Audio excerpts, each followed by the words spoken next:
Welcome to এডুটেক্স Niranjan YouTube channel. Bangla শিক্ষা পোর্টালে student transfer in কিভাবে করবেন। যে সমস্ত ছাত্রছাত্রীরা আপনার স্কুলে ভর্তি হতে আসবে তারা স্কুল লিভিং সার্টিফিকেট নিয়ে আসবে, অর্থাৎ টিসি নিয়ে আসবে। সেই টিসিটা দেখে আপনাকে কিন্তু বাংলা শিক্ষা পোর্টালে ট্রান্সফার ইন করতে হবে। আর যারা আপনার বিদ্যালয় থেকে অন্য বিদ্যালয়ে চলে যাবে তাদের ট্রান্সফার আউট করতে হবে।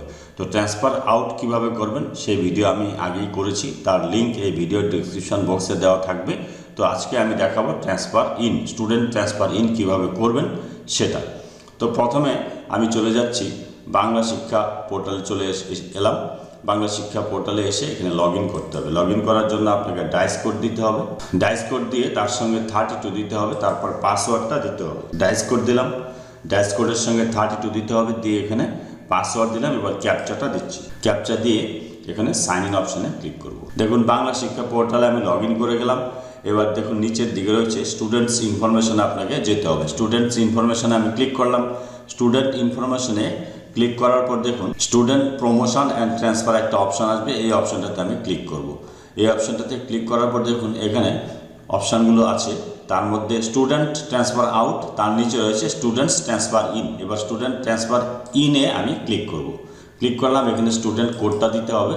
স্টুডেন্ট কোডটা কোথা থেকে দেবেন দেখবেন আপনি স্কুল লিভিং সার্টিফিকেট এরকম একটা সার্টিফিকেট আপনার কাছে নিয়ে আসবে। স্টুডেন্ট কোডটা এটা রয়েছে। তো এই স্টুডেন্ট কোডটা এখানে টাইপ করতে হবে। এটা হচ্ছে স্কুল লিভিং সার্টিফিকেট। এই স্কুল লিভিং সার্টিফিকেট যে সার্টিফিকেটটা ওরা নিয়ে এসেছে তার স্টুডেন্ট কোডটা এখানে কিন্তু আছে। এই স্টুডেন্ট কোডটা এখানে আপনাকে টাইপ করতে হবে। তো আবার চলে যাচ্ছে পোর্টালে। স্টুডেন্ট কোডটা আমি এখানে টাইপ করছি। স্টুডেন্ট কোডটা এখানে টাইপ করলাম। স্টুডেন্ট কোডটা টাইপ করার পর আমি এখানে সার্চ স্টুডেন্ট অপশানে ক্লিক করছি। সার্চ স্টুডেন্ট অপশানে ক্লিক করার পর দেখুন স্টুডেন্টের ডিটেলস এখানে কিন্তু চলে এসেছে। স্টুডেন্ট কোড, তারপরে students name, contact number, date of birth, date of transfer, বাবার নাম, মায়ের নাম, ক্লাস ইত্যাদি সব কিন্তু এখানে দেখাচ্ছে। এবার কী করতে হবে, এখানে দেখুন একাডেমিক ইয়ার 2024 সিলেক্ট করব। একাডেমিক ইয়ার 2024 সিলেক্ট করলাম। অ্যাডমিশন নাম্বার এখানে আপনাকে দিতে হবে। আমি অ্যাডমিশন নাম্বারটা দিয়ে দিলাম। এবার অ্যাডমিশন ডেটটা এখানে দিতে হবে। অ্যাডমিশন ডেট হচ্ছে যে ডেটে অ্যাডমিশন হয়েছে সেই ডেটটা দিতে হবে। 2024 2/1 অ্যাডমিশন ডেটটা আমি এখান থেকে দিয়ে দিলাম। প্রেজেন্ট ক্লাস এখান থেকে সিলেক্ট করতে হবে। প্রেজেন্ট যেহেতু 5-এর স্কুল লিভিং সার্টিফিকেট নিয়ে এসেছে তার মানে সে 6-এ ভর্তি হবে। 6 দিয়ে দিলাম। এবার roll number, present roll number যে অ্যাডমিশন নাম্বার সেটাই আমি দিয়ে দিলাম। এবার হচ্ছে present stream arts, science, commerce, vocation এগুলো যেহেতু ক্লাস 6-এর ক্ষেত্রে আমাদের নেই তাই আমরা নট অ্যাপ্লিকেবল অপশানটাতে ক্লিক করব। ক্লিক করার পর ফেচ ফ্রম ড্রপ বক্স এই অপশানটাতে ক্লিক করলাম।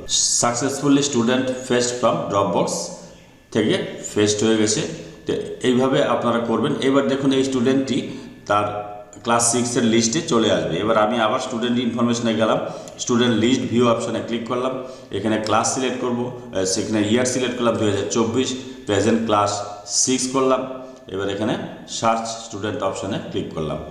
দেখুন একটু আগে যাকে আমি ট্রান্সফার ইন করেছি 5 নম্বরে তার কিন্তু ডিটেলস চলে এসেছে। এটা হচ্ছে তার ডিটেলস। এইভাবে আপনারা কি করবেন, ট্রান্সফার ইন করবেন, স্টুডেন্ট ট্রান্সফার ইন করবেন। এইভাবে প্রত্যেকটি স্টুডেন্টকে যে সমস্ত স্টুডেন্ট ক্লাস 6-এ ভর্তি হবে তাদেরকে এইভাবে আপনারা কিন্তু ট্রান্সফার ইন করবেন। তাহলে কিন্তু স্টুডেন্ট লিস্টে নামগুলি চলে আসবে। যদি ভিডিওটি ভালো লাগে please like, share and subscribe this channel to get notification off the next update. Thanks for watching this video.